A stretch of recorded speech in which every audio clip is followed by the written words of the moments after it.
তোমার বউ বড় সুন্দরী, সুন্দর করে সেজে সেজে তোমার সামনে চলে আসবে, তুমি বলবা, এই আমার স্ত্রী, আমি তোমাকে আমার ঘরের মধ্যে আনলাম যাতে করে আমি জেনায় না যাই, যাতে করে অন্য কোনো মেয়ের দিকে আমি না তাকাই, চলার পথে যাতে গুনাহমুক্ত একটা জিন্দেগি আমি গঠন করতে পারি। তুমি যখন ঘরের মধ্যে যাবা, তোমার স্ত্রীকে জানায়া দিবা, এই স্ত্রী, তুমি যেমন খুঁজি তেমন সেজে আমার সামনে আসো, আমি তোমারে প্রাণ ভরে দিল দিয়ে আমি দেখবো অটোমেটিক্যালি ওই ঘরের মধ্যে বরকত চলে আসবে। আল্লাহ পাক তোমার দাম্পত্য জীবনটারে সুখময় করে দিবে।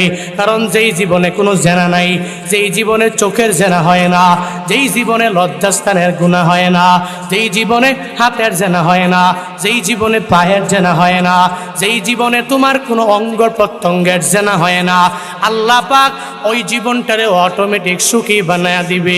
এই যে চট্টগ্রামের একটা মানবিক ছেলে আছে, মানবিক যুবক আছে, যে মানুষের মানবতার পাশে দাঁড়ায়, যুবকেরা এমন কেউ নাই ওরে চিনো না, ফারাজ কারিম চৌধুরী। ওদিনে ওনার এলাকায় আমার প্রোগ্রাম ছিল, চট্টগ্রামের রাউজান উপজেলা। ওখানে উনি কয়েকদিন আগে বিয়ে করলো, সুন্দর বিয়ে করছে, ভালো কথা, মানুষও মহাব্বত করে এত পরিমাণে ভালোবাসে, মানবতার পাশে গিয়া দাঁড়াইয়া যায়। আমগো গুলিস্তানের বঙ্গবাজারে যখন আগুন লাগলো, এদের পেছনে দাঁড়ায়া গেল। আমগো সিলেট জেলার মাঝে যখন ওই জায়গায় বন্যায় মানুষগুলো কবলিত হয়ে গেল, সে এদের পাশে গিয়া দাঁড়ায়া গেল। শুধু তাই না, ফিলিস্তিনি আমার মুসলিম মুসলমানদের পাশে গিয়াও দাঁড়ায়া গেল। ওনার এমন কেউ নাই যারা মহাব্বত করে না, এমন কেউ নাই এই ফারাজ কারিম চৌধুরীরে ভালোবাসে না। সব যুবকের হৃদয়ের স্পন্দন তিনি।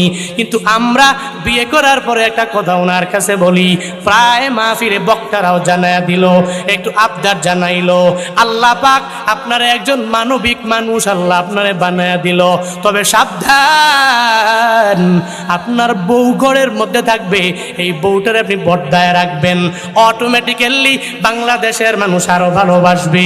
কারণ বউ ঘর থেকে নিয়ে বের হয়ে গেলে যদি বারবার ভিডিও আপলোড করেন, মানুষের দরবারে ফটো দিয়ে দেন, অনেকে দেখবে, এটা দেখে নজরও লাগতে পারে, অনেক বান্দাগুলো গুনাহের দিকে অগ্রগামী হয়ে যেতে পারে। যদি আপনি আপনার স্ত্রীকে ঘরের মধ্যে রাখেন, আল্লাহ পাক আপনার জীবনটাও সুখময় বানায় দিবে, আপনার সতীত্বের হেফাজত হবে, আপনার ওয়াইফের সতীত্ব হেফাজত হবে।